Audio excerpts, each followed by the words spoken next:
Got it. I think it's happening. Hello, good evening, and welcome to the talk by Ben Shneiderman. It's just gone 1 minute past 4 o'clock, so we'll kick off. It's a great pleasure to have the world leader, Ben, in HCI, give a talk with us today. Ben will need no introduction, those of who are in the computer science field, but I know that a lot of stakeholders are also joining today. Those who don't know Ben, Ben is a pioneering computer scientist, especially in the field of human-computer interaction, based at the University of Maryland. Ben has helped shape many HCI thinking all over the world, especially here at the Center for Doctoral Training, where I currently work. Ben's vision of enhancing human values is at the core of the work that we do at the center, and it is our aim at the center to design really new AI technologies with human not just in the loop but at the heart of it. Ben has a long collaboration history with Swansea University, driven by Professor Matt Jones, who couldn't be here in person because of his striking. Ben has been visiting Swansea University for quite a number of years now, and encouraging the computer science department at Computational Foundry. So today's talk, Ben will talk about his book, that is the Human-Centered AI. It's so good that all the PhD researchers have a copy of it, and we intend to give more copies to our supervisors and our stakeholders. I'm genuinely loving it. The book talks about the human-centered AI framework that bridges the gap between ethical considerations and practical realities to offer a roadmap for a successful, reliable systems.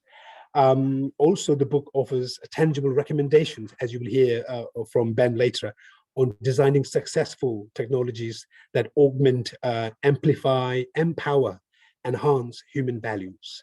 So without much further ado, I'm going to hand over to Ben.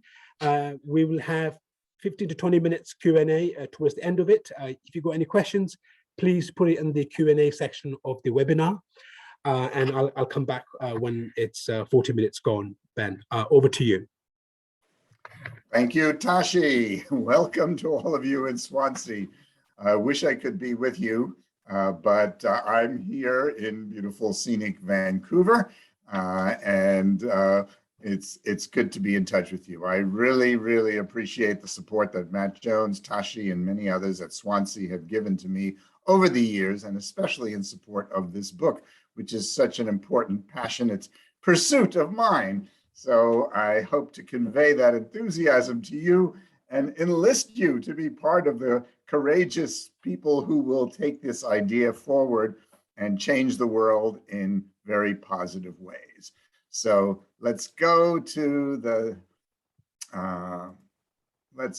slides, and there we go. So this talk at Swansea is the first one since the publication of the book in the past month, and it's really a pleasure to feature the book and open the story and tell it from here, from Swansea. So, and the theme, as Tashi said, is human-centered AI, reliable, safe, and trustworthy. And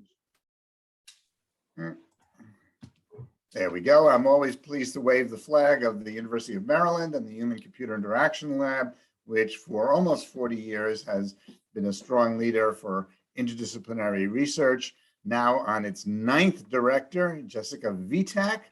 It's a collaboration between computer science and the College of Information Studies, with participation from other units around the campus, including the wonderfully titled Maryland Institute for Technology and the Humanities, MITH. You can visit our homepage and find the research reports and videos and learn about this group.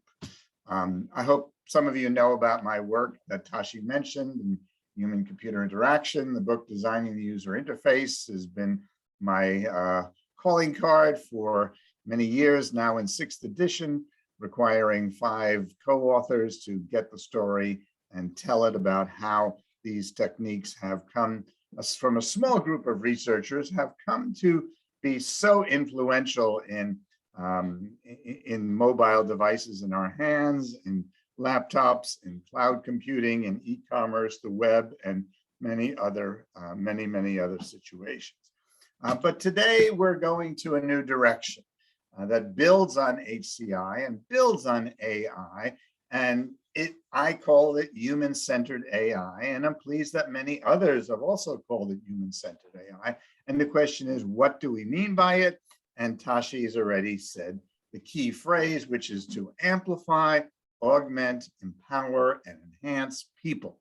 We are focused on enabling people to become superpowers, to have superpowers and to be able to do things that they never could do before. That's always been the role of technology, and we are taking that step in a natural evolution of what should be done. The technology will support people, and this imagery, which I worked hard with the book designers to create imagery that showed people working together, people working on their own, different kinds of people supported by technology, but working together. And that's the message that I have for you today. So as a question of how do we do that, there are 3 parts to this talk. The first one is the HCAI framework. Then we'll talk about design metaphors, and then about the governance structures that enable business leaders and practitioners to turn these ideas into reality. That's where we're going. So I take you back to the first edition of Designing the User Interface, 1986, and there was a chapter that was called Balancing Automation and Human Control. And I was greatly influenced by the writings of Tom Sheridan, MIT professor of industrial engineering, who wrote about the levels of automation, which went from the low levels of human control to the high levels of computer animation, from 0 to 10, suggesting that the goal was computer animation. And the designer had to choose some point how much control humans would have and how much automation there would be. Now, hidden in this idea is the belief that if you have more computer automation, you have less human control. And that simple notion, which seems plausible, was what has misled people for a long time. And I began to be troubled by that idea because I saw cases where there were high levels of human control and high levels of automation. And I was trying to understand that. And after a few years, I changed that chapter to calling it Ensuring Human Control While Increasing Automation. And the strategy that I was looking for was to split out that one dimension into 2 dimensions, that you could have independently high and low human control and high and low computer automation. Now that may seem puzzling to at first glance of how you can do that, because we've been so ingrained with the idea that automation reduces human control. Yet, when well designed, I argue that humans can control when there's high level of well-designed automation. So that story was put out in 2020, in the spring of 2020, 2 years ago now, in the International Journal of Human-Computer Interaction. You can go back to that source if you like. I prefer to represent this as a 2-dimensional design framework.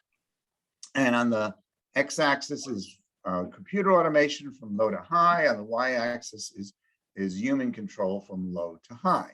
Now, we tend to think about the high levels of human control, but I want to shift attention here. That's where I think the goal is, to have reliable and safe and trustworthy technologies that have high levels of human control and high levels of automation. So the examples here would be the elevator. Elevator has lots of AI going and operating the algorithms for managing the elevators, especially in large buildings with multiple elevators.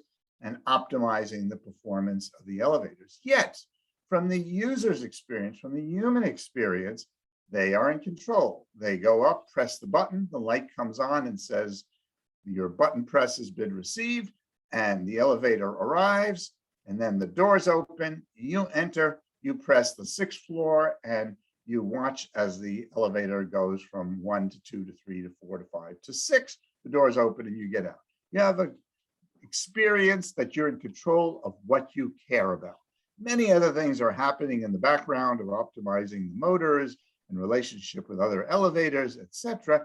But it's your experience of being in control. Similarly, the digital camera on your cell phone is an excellent example. High levels of AI and machine learning, and which set the focus, which adjust the lighting, which reduce hand jitter. And I recently heard that they even adjust the colors in the sky to be more blue as appropriate, and the facial colors to be more human-like, to be appropriate, even when the lighting is poor or has a misleading spectrum, as in some fluorescent lighting. So cameras have a high degree of AI in them, yet it is your camera, your experience, you're in control. You point the camera where you want, you zoom in as you like, and you wait and click for your decisive moment to get your picture. And then you share your picture with friends, you edit, you crop.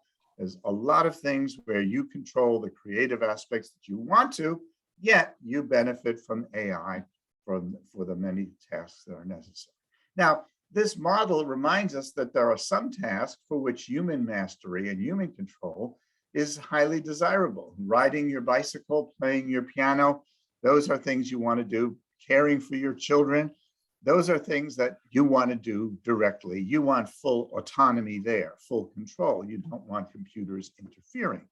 At the same time, there are places where it's appropriate to have high levels of computer control, such as a pacemaker embedded in your chest to regulate your heartbeat, or an airbag, which has to deploy within 200 milliseconds. Those things require rapid computer control. That's what's very appropriate. And we'll see more examples of those.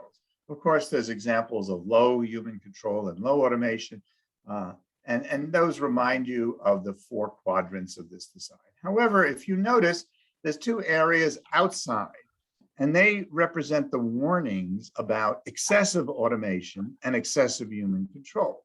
Excessive automation is best exemplified by the Boeing 737 MAX crashes now more than 2 years ago, where 2 planes crashed on takeoff because of poor design, because there was excessive automation. The system, the maneuvering system, control system, was thought to be so perfect that the pilots were not even informed of its presence in the aircraft. So they didn't know what to do. There was no warning light to say, this is engaged, you may turn it off. It was possible for them to do it, but there was no visual alerts that they could do that. And so that, and many other things, there are many other stories behind those Boeing 737 MAX, but they give the example of excessive automation, which is a danger. Similarly, excessive human control is a danger. And we have to design limits with that as well. These are usually called safeguards or rails, and they're embedded in many, many devices, such as a self-cleaning ovens, where there's an interlock that prevents you from opening the door if the temperature is above 600 degrees Fahrenheit.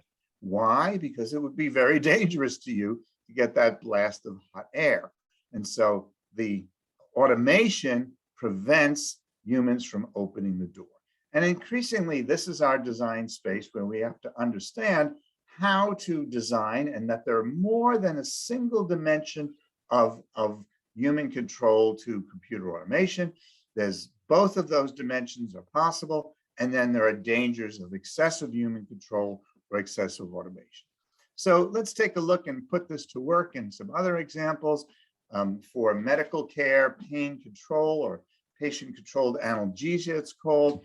The old designs from the days of World War II were a morphine drip bag no automation, no human control. Morphine would drip, drip, drip at its own pace.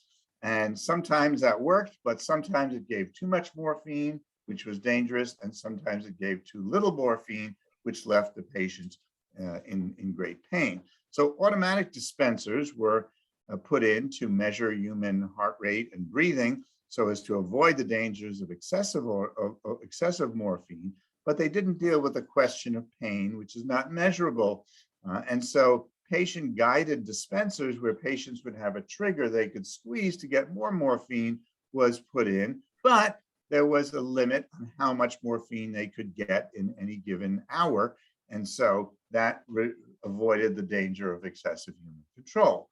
Where we moved with morphine is there are patient-guided but clinician-monitored systems with control centers and hospitals that may monitor 50 of these devices and study the patterns of usage so as to improve the algorithm still better to improve future generations. And so those are the ways in which we can apply this model. Let's take one more example of wheelchair designs. The old push chairs required a caretaker, low automation. Newer computer-controlled ones were robotic and would speed you to your destination, but you had less control. And then the idea of lightweight, hand-powered, user-guided ones where patients, if they had use of their arms, could move their wheelchairs. And that led to creative expansions of wheelchair basketball and races and games. And so it opened up possibilities once you give autonomy to users. The future directions are motorized, joystick controlled, teleoperated, and programmable. And that's where we get to the ideas of reliable, safe, and trustworthy. So that's the first of the three ideas. The framework gives you a new way of thinking of design that may open your mind to several possibilities and alert you to the dangers of excessive automation or excessive human control. So the second part of this talk is about design metaphors. And this is an important message. It's maybe the most difficult one as that's part of my message in this story. So we start with a little philosophy. And Margaret Bowden, British writer and great worker in the research on creativity, and says very clearly, robots are simply not people. And it's important to remember there are real differences. While some advocates of AI talk about computers and robots becoming more like people, and I think in the future we'll see more clearly that people are not computers, computers are not people. Joanna Bryson echoes this idea and says humans, not robots, are responsible agents. So that takes me to one of the three key messages in reframing the metaphors: responsibility. Only humans are liable legally and morally. Computers are just instruments, they're tools. They are not responsible. They should come with a sign that says, if I screw up, you're responsible. They are not responsible actors in this story. The second message is that computers are really fantastic. And my goal here is to advance the use of computers appropriately. They have sophisticated algorithms, huge databases, superhuman sensors, information abundant displays, and powerful effectors. If you and the idea is to encourage designers to think about these distinctive capabilities of computers rather than taking a more modest view which says computers should be like people. No, they should be like computers. The third message is human creativity is rather remarkable, and the passion, empathy, humility, and intuition of people remains at the heart of my thinking. And I admire those who develop fresh ideas that advance. So we want to support human creativity, not restrict it. And that takes me to, whoops, okay, there we go, to this summary of what I'm talking about. The old metaphors that are still very popular, they're charming, they're charismatic, they're attractive, they're compelling. that we will have intelligent agents that are thinking or cognitive actors. The second one, that there will be teammates, collaborators, or partners, and these will be autonomous devices. In fact, the latest phrasings is assured autonomy, that they work entirely on their own. And the fourth is the social robot notion of anthropomorphic or humanoid robots. These four ideas remain strong, and many people are devoted to them. However, I think they provide suboptimal metaphors for design. And of course, notions like intelligent agents and thinking machines, cognitive, were at the heart of what IBM Watson's development was. In fact, they called it cognitive computing.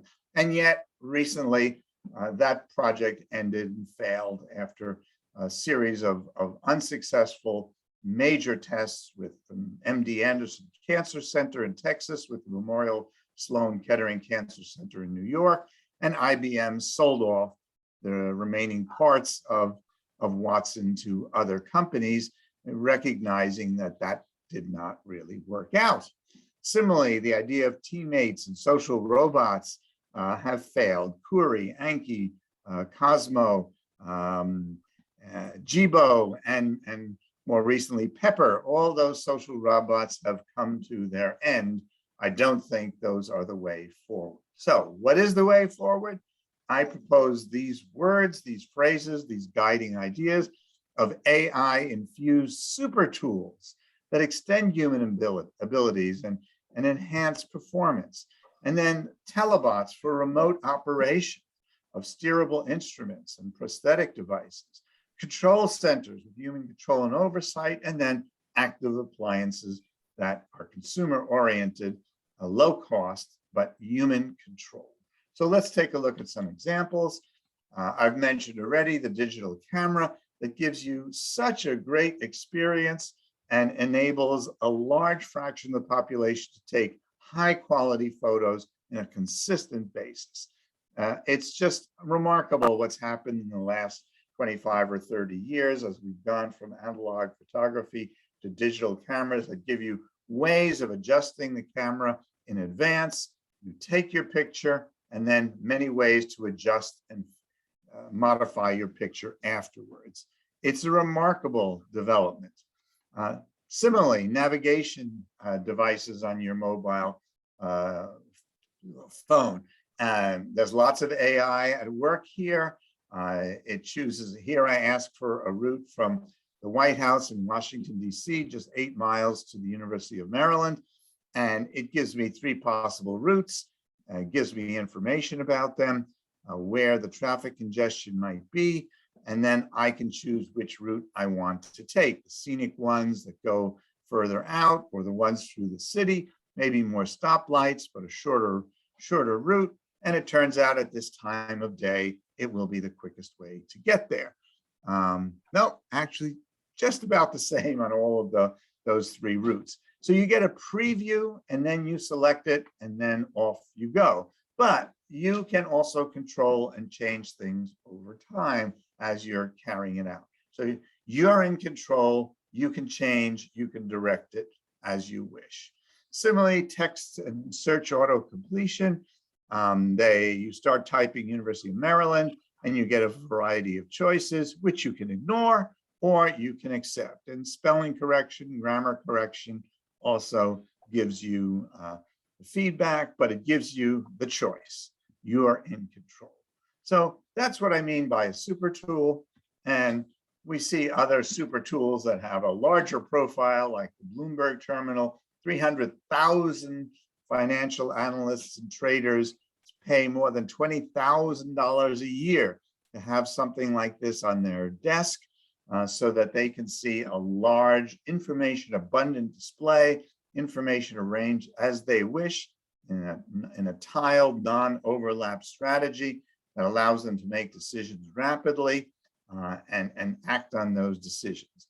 At the same time, there's a lot of AI going on.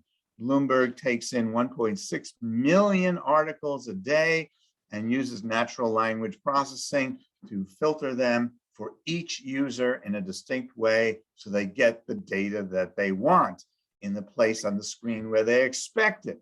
So the users have this experience of getting what they need, being in control, and making decisions as they wish. Active appliances are getting to be increasingly familiar. The Google Nest for the heating control, the thermostat, the Roomba, the iRobot's Roomba. I have one and use it. Imperfect though it is, it's a very fine piece of automation. It came from a mindset that was directed towards making it fully autonomous. It's evolved to be more human controlled with the iPhone app on it that gives you somewhat more control over it. But I think the future direction will be to give users more information, previews. I'd like to know where it's going next. The current design does not give you that information. I'd like to know when it's going to come into my office so that I can clear out. And so those are ways in which we want to design all of these devices, which increasingly have machine learning and other AI algorithms embedded in them. Similarly, dishwashers, clothes washers, and dryers, all of them are including algorithms to improve the performance of these devices, save energy, and speed the execution to get you just what you want. So I mentioned pacemakers, which used to be thought of as autonomous, but now they become connected devices by Bluetooth. And so the users can operate them and control them. And more importantly, Medtronic, the company that makes them, can monitor tens of thousands of these to adjust the algorithms for the large numbers of users so they can be improved. So we have emerging new balances between human control and machine automation. The telebot examples are the Mars rover. There are enthusiasts who will tell you, oh, it's autonomous. It operates on the surface of Mars.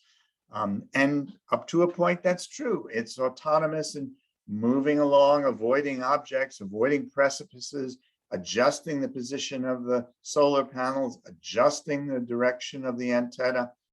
All of those can happen fairly automatically. Yet, there are 80 people sitting at NASA's Jet Propulsion Labs, control rooms, operating the device at a time scale that's longer, that decides what missions should we take, what opportunities have arisen, what are the new directions, what are the problems, what's going wrong with this device, how can we repair that device even though it's a couple of 100 million miles away on the surface of Mars. But the blend of automation with human control is what these devices show. Another telebot device is the surgical systems. Journalists love to tell the story about robots doing surgery better than doctors, but in fact, the doctors are doing the surgery. And the manufacturer of the leading tool by Da Vinci from Intuitive Systems says, robots don't perform surgery, your surgeon performs surgery with Da Vinci by using instruments that he or she guides via a console. So this allows physicians to get into very remote parts of the human body and make very precise operations with these instruments that would be extremely difficult to do by hand. And so that's an example of telebot. Control centers are growing at hospitals that monitor not only the performance of the entire hospital, the emergency room, but individual patient intensive care units. And similarly, control rooms for counterterrorism show large amounts of information being displayed at the same time as people working together, collaborating to do their work. So that's the combination we're looking for. That's the second metaphor, shifting, the second component of the talk, shifting to new metaphors of super tools, active appliances, telebots, and control centers. The third part of this talk is about the governance structures. This has gained the greatest interest in business circles. And here it turns out that we need to go beyond the design of the technology alone and find out how to integrate it into the real world of products. I describe this with 4 levels. There are 5 recommendations I make for what teams of software engineers might do, and we'll take a look a little more closely at those. And then above them, there's an organization. There may be dozens of teams working in a business or a government agency, and that organization's leaders need to develop a safety culture through a variety of management strategies of hiring and training and review of failures and near misses, and adherence to industry standards. The third level is industry level of trustworthy certification by independent oversight. Those strategies are emerging. We're finding insurance companies, auditing firms taking a role in developing the independent oversight of particularly life-critical technologies such as transportation or medical care and building design as well.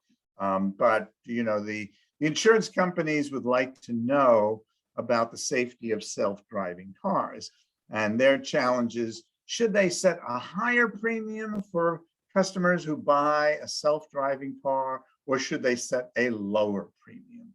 And they don't know because the data is not sufficiently available. You can do a little work on your own if you go to the website called tesladeaths.com. tesladeaths.com. Last time I looked, there were more than 230 deaths with Tesla cars. We don't know how many of them were caused by the autopilot system, but in the US, the National Highway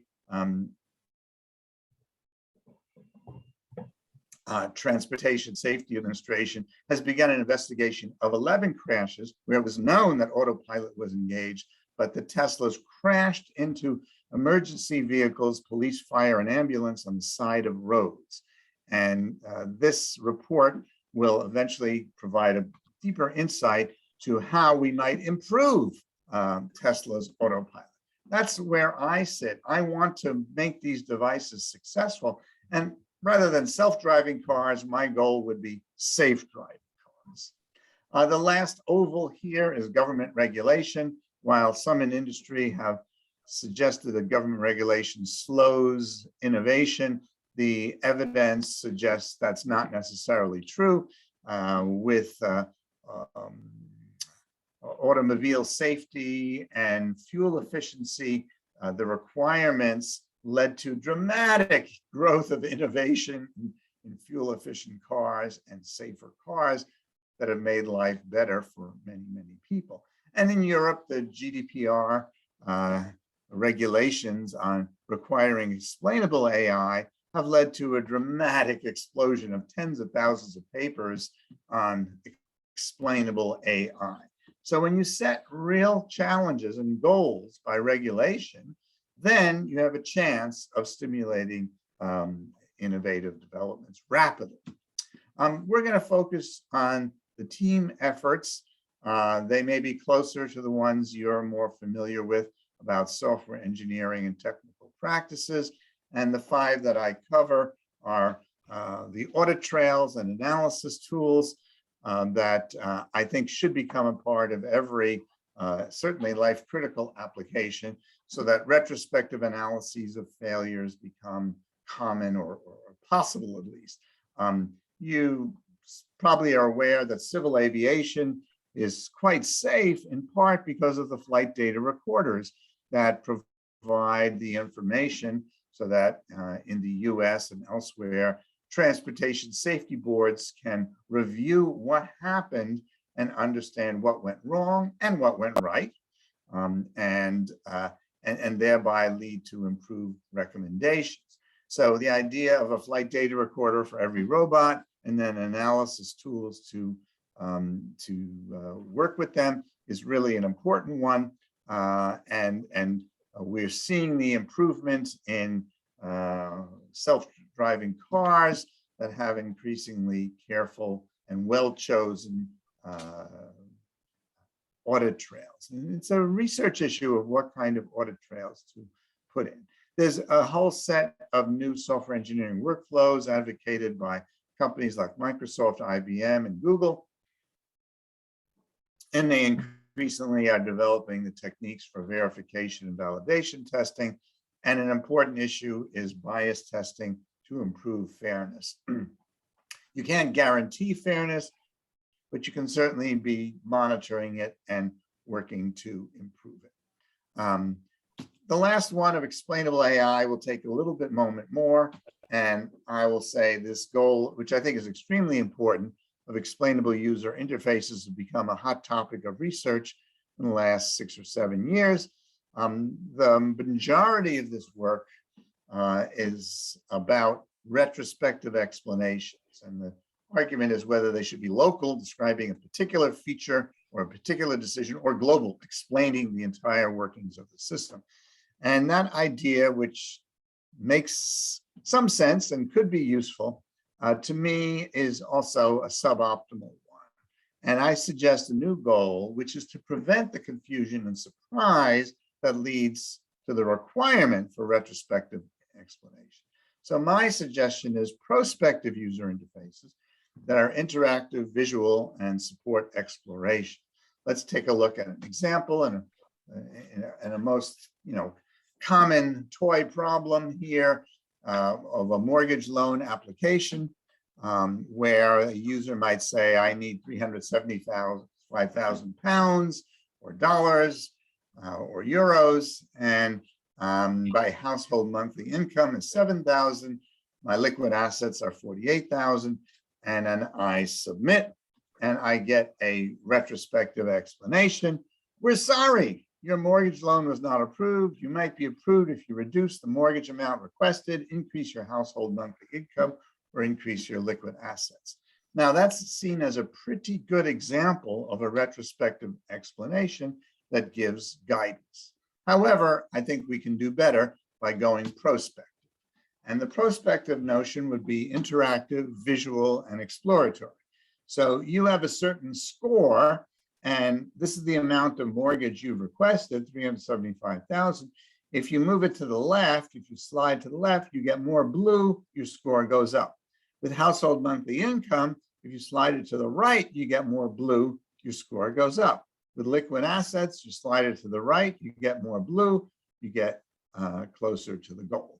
So this will show you the sensitivity analysis of which of these is the most influential in the score and which one you can influence. You might be able to increase your liquid assets by getting money from family members so that you can increase your stake.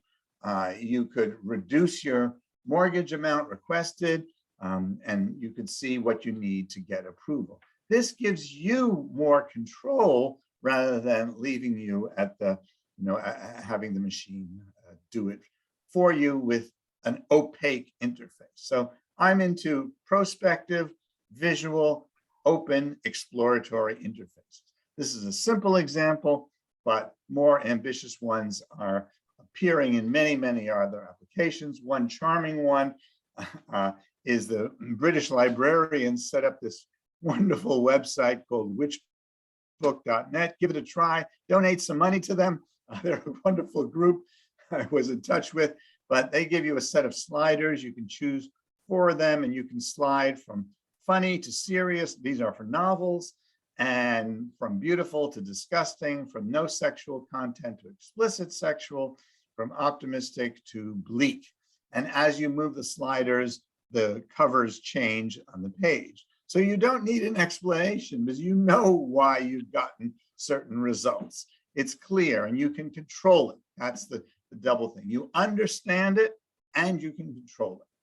Similarly, for music selection, this example shows how 5 of the Spotify 14 attributes can be adjusted: acousticness, instrumentalness, durability, valence, and energy. And as you change them, the list of recommendations switches here. The OECD's Better Life Index has a similar kind of pattern. You can explore 190 countries and understand their different commitments to better life. So that's the idea. The summary for this talk is there's 3 lessons. The HCAI framework gives you greater flexibility in design and reminds you of the things that are necessary to make successful products and services. the design metaphors, shifting attention to super tools, telebots, control centers, and active appliances, and then the 15 rules about governance structures for human-centered AI organized into 4 levels. That's the message I hope you'll take away. The story is told in great depth in the book just published by Oxford University Press, and I'm pleased to see it leaped up to number 31 of the Amazon list of top books on AI, with some very nice quotes. Alan Mackworth of University of British Columbia says the book is well structured, a delight to read, the coverage is comprehensive, but it will be controversial. And it has been controversial in the reviews I've already gotten. Virginia Dignam at UNIA University says, a must-read book, increasingly important topic of human-centered AI. I'm pleased that Swansea has given many of you copies of this book, and I hope you'll have a chance to take a look at it. I look forward to your feedback about the book. And the structure of the book reminds us of the rich context of designing human-centered AI that starts with human values about human rights, social justice, and dignity. Those are the goals. We want to do that by supporting individual self-efficacy, creativity, responsibility, social connectedness. And we do that through our design of the technologies to be reliable, safe, and trustworthy. The 3 messages today, the HCI framework, the design metaphors, and the governance structures are covered in parts 2, 3, and 4 of the book. And I always remember that there are many stakeholders in development of commercial products. There's the researchers, but developers, business leaders, policymakers, and users are just 5 of the maybe 25 that you might consider. And so as you make designs, you have to think about their impact on all these different stakeholders. Similarly, it's also important to remember the threats in any of these designs. There are malicious actors who are criminals, terrorists, oppressive political leaders, and so on. They are going to use the technology in malicious ways. We have to design as best we can to limit how they can act. And we must be aware and be able to prevent their action. Bias is yet a further concern, a strong one, and make sure we're fair as much as possible. And flawed software is the third of the threats. So that's the story. If you want to keep in touch with this, I remind you that the future is human-centered.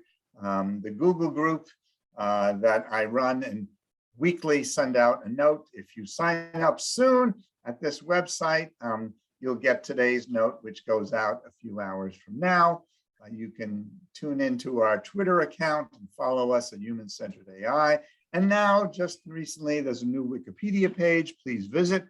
Please take a look at the information that people have added to it. And you may want to edit and add to that as well. Human-Centered Artificial Intelligence. And we have a website called hcai.site. So those are ways for you to keep in touch and find out more about what's happening. And that's the story. The future is human-centered. There's a lot of work to be done. I need your help. I hope your participation is there. I hope your passion is there. Your energy, your abilities are put to work to make the world a better place, to support a better world for more people. Thank you. And I'm glad to stay and answer questions. In case you're not hearing it, Ben, we are clapping in the theatre. Thank you very much indeed. As ever, very insightful, very beneficial, not just at the center, but beyond the computer science field. In case you've not seen the cover, this is the book. You can see the book. It is on Amazon. If you just Google it. Okay, folks, let's do some Q&As. Please put your questions, short questions, in the Q&A of the webinar. I'll stop recording now. 1 second, sorry.